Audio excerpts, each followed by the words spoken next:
In just 12 years, one man shattered the largest empire the world had ever seen.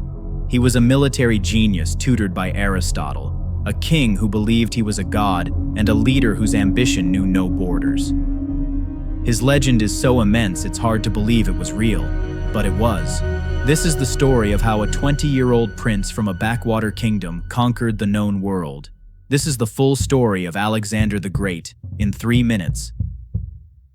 Alexander was the son of Philip II, the brilliant, ruthless king who transformed Macedonia from a Greek footnote into a military powerhouse. Philip perfected the Sarissa-wielding phalanx and unified Greece by force. In this crucible of power, Alexander was forged. He was brilliant, charismatic, and obsessed with the heroes of the Trojan War.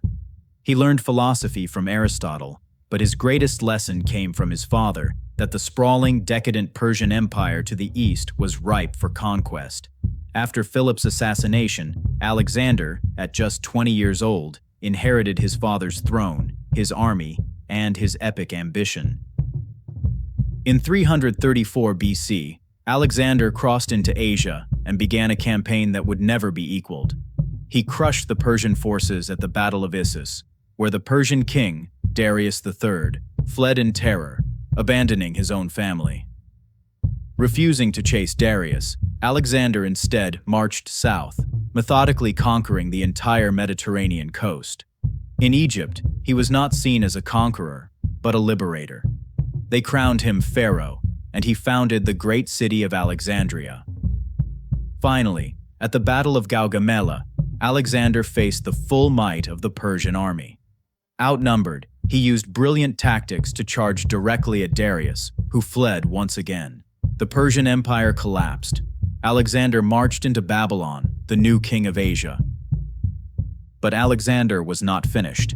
He pushed his exhausted army further east, to the very edges of the known world, reaching India. There, after a brutal battle against war elephants, his loyal but weary soldiers finally mutinied, refusing to go any further. A disappointed Alexander turned back, but during his return to Babylon, after a night of heavy drinking, he fell gravely ill. In 323 BC, Alexander the Great died at the age of 32, having never lost a single battle. He reigned for only 12 years, but his impact was eternal. Alexander's conquests shattered the old world and kicked open the door to a new one. Greek language, art, and ideas flooded across his vast empire, fusing with Eastern cultures to create a vibrant new civilization, the Hellenistic Age. His empire, however, did not survive him. It was immediately torn apart by his warring generals. But as the heirs of Alexander battled for the scraps, a new power was quietly rising in the West, a disciplined, practical city that would take Alexander's lessons and build an empire that would dwarf even his. Click the video on your screen to watch the full story of the Roman Republic in 3 minutes. And be sure to subscribe to Epic Past so you don't miss a single story that shaped our world.